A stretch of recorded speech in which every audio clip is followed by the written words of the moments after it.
And our next writer, who's getting up to join us on the stage today, is a blogger. He's also written a book called The Greatest Blogger in the World, mainly, I think, as a cunning piece of self-promotion. But there may be more to it than that. Please welcome Andrew McDonald.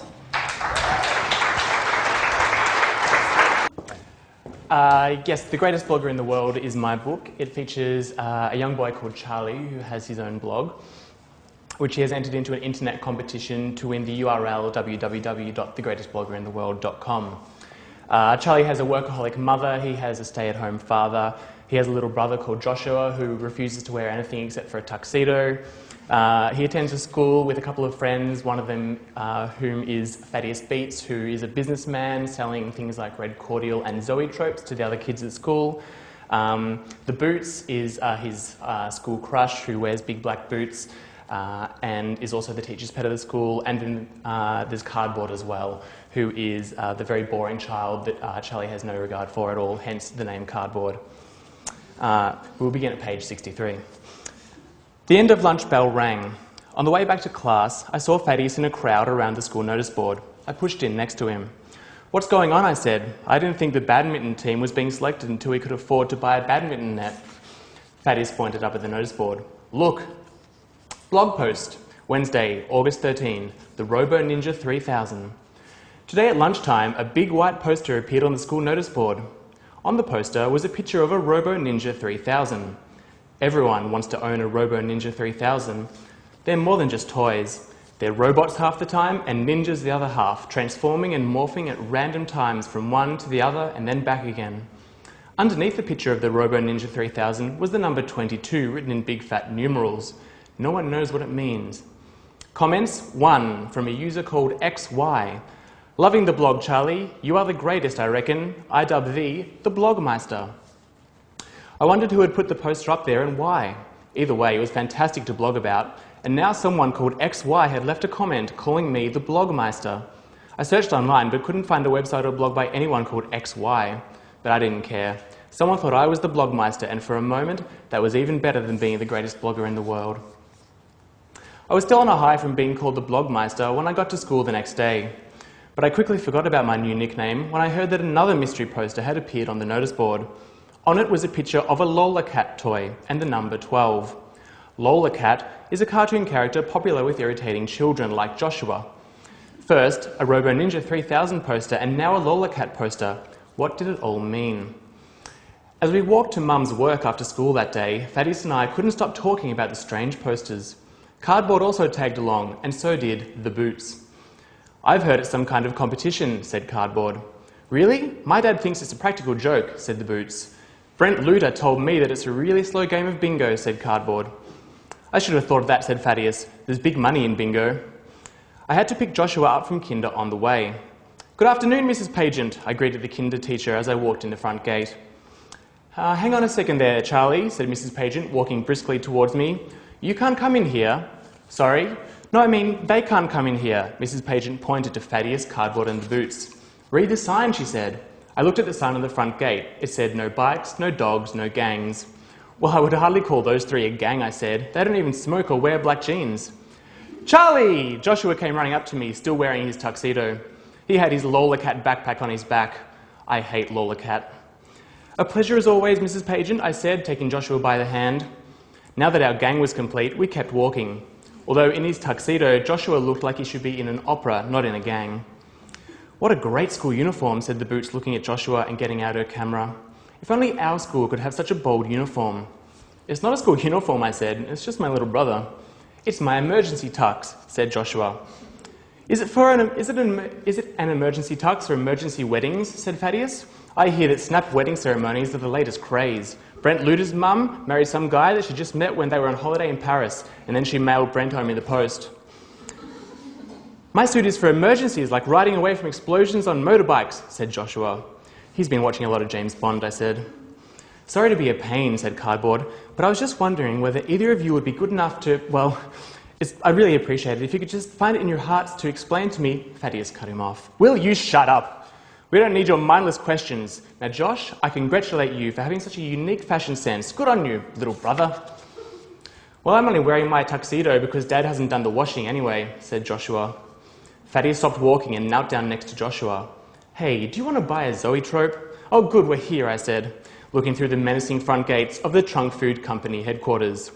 Blog post, Thursday, August 14. The Trunk Food Company headquarters are massive. It's little wonder. They do more than just make food and drink. They print books, they make cars, they provide the shopping centres of the world with escalators. The place is huge and it scares me a little, but maybe it's just because it's where Mum works. Mum is the CEO of the Trunk Food Company. Comments, 0.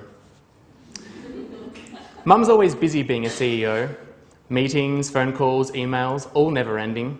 It doesn't matter whether she's at home or at work, she's always thinking about important CEO stuff. Okay, look everyone, I turned to address the group. We are really only here because my mum is the CEO, so let's be cool, and before we know it, she'll be driving us home again. And Thaddeus, don't try selling anything here. We're on Trunk Food Company property now, and the security guards, well, they could probably make you disappear if they wanted. Charlie? Yes, Joshua? I want a zoetrope. What is a zoetrope? Let's go. I marched forward. We walked up to the big electric gates where Bill was in the little security guard booth, reading a magazine and not being secure or guarding. So I yelled at him, Bill! Gates! He spun around startled. I waved at him and he opened the electric gates for us. As we walked into the grounds of the Trunk Food Company, we saw something really odd. A man was walking into the main office, a man who was Mr. Legg, my school teacher. Charlie, what is Mr. Legg doing at your mum's work? Asked Thaddeus. I don't know, let's get closer. I don't want to get caught spying on anyone, said Cardboard. We crept up to the main administration office and tried to find Mum's window. I must say that spying is not something that I can morally agree with, the Boots whispered as we walked through the scrub underneath the windows. Well, there's a big surprise, said Thaddeus, but just think of it as risky adventure, like drinking green cordial. Well, I like adventure, Cardboard said, trying to be a daredevil like Thaddeus. Adventure? The Boots demanded, looking at Cardboard. You think spying is a fun adventure, do you? Cardboard went quiet and looked close to tears. Awesome. As we moved along under the windows looking for Mr. Legg, I decided that Thaddeus was probably right. This was an adventure, and there's nothing better than a good adventure. If I was ever going to prove myself to the Boots, this was my chance. Why can't we just go inside and say hi to Mum? Said Joshua. Because she might be in there with Mr. Legg. I don't care about Mr. Legg. I don't want to spy on Mum. Found her! Thaddeus yelled in his loudest whispering voice. As we peered through the window above our heads, we saw Mum sitting at her big desk talking to Mr. Legg, who was pacing around the room. Mum must have sensed someone looking at her because she turned to look out the window. We all dropped instantly and lay in the dirt below. I tried to fall as close to the Boots as possible for the sake of that first kiss. Unfortunately, that's where Cardboard was, and I fell directly on top of him. Well, I don't think we should jump to any crazy conclusions, said Thaddeus, but I think Mr. Legg and your mum are having an affair. Yeah, I agreed. Yeah, agreed Cardboard from under me. Yeah, agreed the Boots from next to us. Joshua didn't say anything. Joshua? I looked around for my little brother. Joshua? Josh? I picked myself off Cardboard and looked around, but Joshua was gone. Okay, I'm going to go find Joshua, I said. Lance, which is Cardboard's real name, and Thaddeus, you guys stay here. The Boots, Eleanor, come with me. I started to walk off, but the Boots stopped me. Well, I'm not leaving Thaddeus and Lance alone, she said. I don't trust Thaddeus. 2 minutes later, Thaddeus and I were off looking for Joshua. Cardboard and the Boots stayed back in the scrub. This isn't quite as sexy anymore, I muttered. Say what? Said Thaddeus. Never mind. As we walked into the building, I could hear giggling nearby. We turned into the room where the giggling was coming from. Mum's receptionist looked up at us from over her glasses. You have to let us in, said Thaddeus. We think Charlie's mum is having an asthma attack, I butted in. An asthma attack. She can get a bit tight in the lungs, you know, and apparently so can Thaddeus. The receptionist didn't change her facial expression at all. Go through, she said. Inside the office, Mr. Legg was spinning Joshua around on his shoulders. Look, Charlie, a real schoolteacher, cried Joshua. Mum was watching from her desk, stony-faced as usual. Or was it a guilty face because we just walked in on her and Mr. Legg? There was only one thing to do, so I asked. What is Mr. Legg doing here, Mum? He always comes here this time of the day, she said. Wow, I couldn't believe that Mum was being so upfront about the affair. To pick up his wife. They were married already? The receptionist came into the office and took Mr. Legg by the arm. Speaking of which, we might go, she said. Mrs. Legg? Said Thaddeus to the receptionist. "Didn't you guys know that my wife worked with Charlie's mum?" said Mr. Legg. "I don't like to burden my kids with details like that," said Mum. "Well, there you go," said Mr. Legg. He put Joshua down and squeezed his wife's waist. "I call her my trunk food muffin." Yuck. "Well, good night, everyone," said Mr. Legg, leaving with Mrs. Legg on his arm. I sat down in an empty chair. "Sorry about losing Joshua, Mum. You see, we were just looking at some of the beautiful Trunk Food Company gardens. And, well, listen, Charlie," Mum said, "I've got a bit more work to finish up here." She dragged her eyes to me from the computer screen. "So why don't you and Thaddeus run along with Josh, and I'll be ready in an hour or so." "But, Mum, I don't want to," I cut Joshua off. "We'll just be outside."